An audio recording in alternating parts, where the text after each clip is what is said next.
Assalamualaikum sahabat yang dirahmati Allah.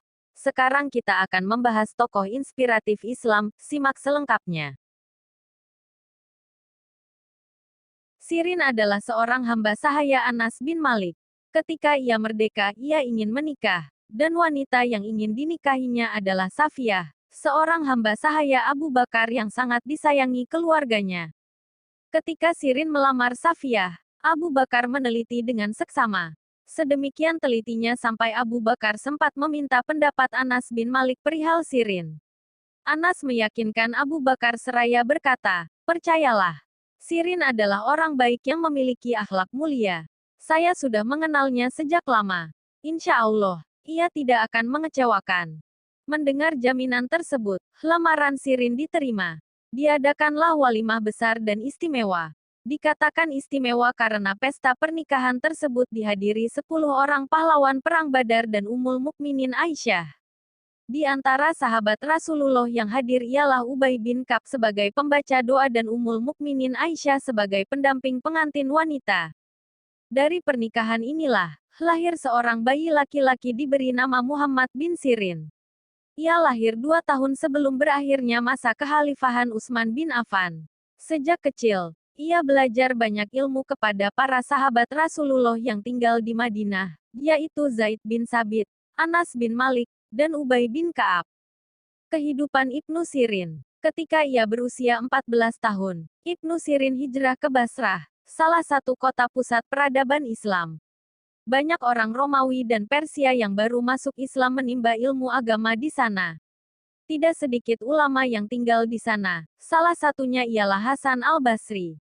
Dalam keseharian, Muhammad bin Sirin membagi waktunya untuk 3 aktivitas, yakni beribadah, menuntut ilmu, dan berdagang. Sebelum subuh hingga waktu duha, ia berada di Masjid Al-Basrah. Di sana ia belajar dan mengajarkan tentang berbagai ilmu Islam. Setelah duha hingga sore hari, ia berdagang di pasar. Ketika berdagang, ia selalu menghidupkan suasana ibadah dengan melakukan zikir dan amar makruf nahi mungkar. Malam harinya, ia khususkan bermunajat kepada Allah. Saat berdoa, tangisannya terdengar sampai terdengar dinding-dinding rumah tetangganya. Dalam berdagang, Muhammad bin Sirin sangat berhati-hati. Ia memiliki pemahaman yang detail tentang agama, wawasan yang tajam untuk membedakan mana yang halal dan mana yang tidak. Ada kalanya sikapnya ini mengundang keheranan bagi sebagian orang. Sudah menjadi kebiasaan jika ada orang yang berpamitan kepadanya untuk pergi berdagang selalu berpesan, "Wahai putra saudaraku, bertakwalah kepada Allah dan carilah yang ditakdirkan untukmu dari jalan yang halal. Ketahuilah, kalaupun engkau mencari jalan yang tidak halal, toh engkau tidak akan memperoleh, kecuali apa yang telah ditakdirkan untukmu." Ulama bijak. Suatu ketika, ada seseorang yang menagih utang pada Ibnu Sirin sebanyak 2 dirham. Sedangkan, ia sendiri tidak merasa berutang. Orang tersebut tetap bersikukuh dengan permintaannya karena ia mempunyai bukti selembar kertas perjanjian utang yang tertera di atasnya ada tanda tangan Muhammad bin Sirin. Ia pun meminta Muhammad bin Sirin untuk melakukan sumpah. Ketika Ibnu Sirin hendak bersumpah, orang-orang merasa heran dengannya. Mengapa ia menuruti kemauan si penuduh itu? Salah seorang rekan Ibnu Sirin bertanya, "Mengapa engkau mau bersumpah hanya untuk masalah sepele 2 keping dirham? Padahal baru saja kemarin engkau menginfakkan 30.000 dirham pada orang lain." "Iya, saya bersumpah meski saya tahu orang itu berdusta. Jika saya tidak bersumpah, berarti orang itu akan memakan harta haram," jawab Ibnu Sirin. Ketegasan sang ulama. Suatu ketika Muhammad bin Sirin dipanggil Umar bin Hubairah, gubernur Irak. Gubernur menyambut kedatangannya dengan sangat gembira. Setelah berbasa-basi sejenak, Hubairah bertanya, "Bagaimana pendapatmu tentang kehidupan di negeri ini?" Dengan penuh keberanian, Muhammad bin Sirin menjawab, "Kezaliman hampir merata di negeri ini. Saya melihatmu selaku pemimpin kurang memberi perhatian terhadap rakyat kecil." Belum selesai Muhammad bin Sirin berbicara, salah satu keponakannya yang juga ikut bersamanya mencubit lengannya sebagai isyarat agar Muhammad bin Sirin berhenti mengkritik sang gubernur. Dengan tegas ia berkata kepada keponakannya, "Diamlah engkau. Kalau saya tidak mengkritik gubernur, nanti sayalah yang akan ditanya di akhirat. Apa yang saya lakukan merupakan persaksian dan amanah umat. Barang siapa menyembunyikan amanah ini, maka ia berdosa. Sang gubernur sempat termenung sejenak karena terperangah karena dengan teguran kerasa dari ulama harismatik tersebut. Namun, ia segera sadar atas pertanggungjawabannya mengenai kondisi menyedihkan di negeri yang dipimpinnya. Usai pertemuannya, gubernur melepas kepergiannya seperti sambutan saat Ibnu Sirin datang dengan penuh santun dan rasa hormat. Lalu gubernur menghadiahinya sekantong uang berisi 3.000 dirham dari kas negara, tetapi sama sekali tidak disentuhnya. Bertanyalah keponakannya, apa yang menghalangimu untuk menerima hadiah dari Amir itu? Beliau berkata, ia memberi karena mengira aku orang baik. Bila benar aku baik, aku tidak pantas mengambil uang itu. Namun, jika aku tidak seperti yang ia duga, tentu lebih layak lagi untuk tidak mengambilnya. Kalimat yang benar senantiasa ditegakkan Muhammad bin Sirin di hadapan para penguasa Bani Umayyah. Ia secara tulus mewujudkan nasihat bagi Allah, Rasul, dan imam-imam kaum muslim. Ujian melanda. Allah berkehendak menguji ketulusan dan kesabaran Muhammad bin Sirin berupa cobaan seperti yang telah menimpa orang-orang mukmin lain.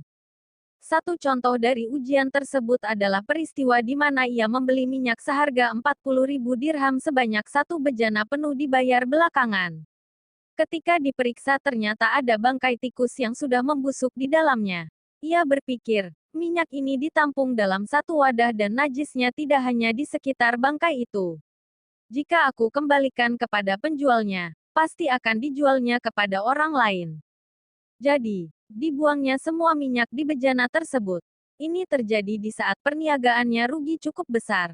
Akhirnya Ibnu Sirin terbelit utang. Pemilik minyak menagih utangnya, sedangkan ia tidak mampu membayarnya. Lalu orang itu mengadukan persoalan tersebut kepada yang berwenang. Akhirnya diperintahkan agar ia dipenjara sampai bisa mengembalikan utangnya. Cukup lama ia dipenjara, hingga penjaga merasa kasihan karena mengetahui keteguhan agama dan ketakwaannya dalam ibadah. Ia berkata, "Wahai Syekh, pulanglah kepada keluarga bila malam tiba dan kembalilah kemari pada pagi harinya. Anda bisa melakukan itu sampai bebas nanti." Ibnu Sirin menolak, "Tidak, demi Allah aku tidak akan melakukan itu."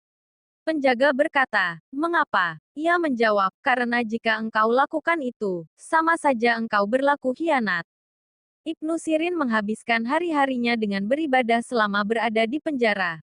Hingga suatu ketika terdengar kabar bahwa sahabat Rasul, Anas bin Malik wafat.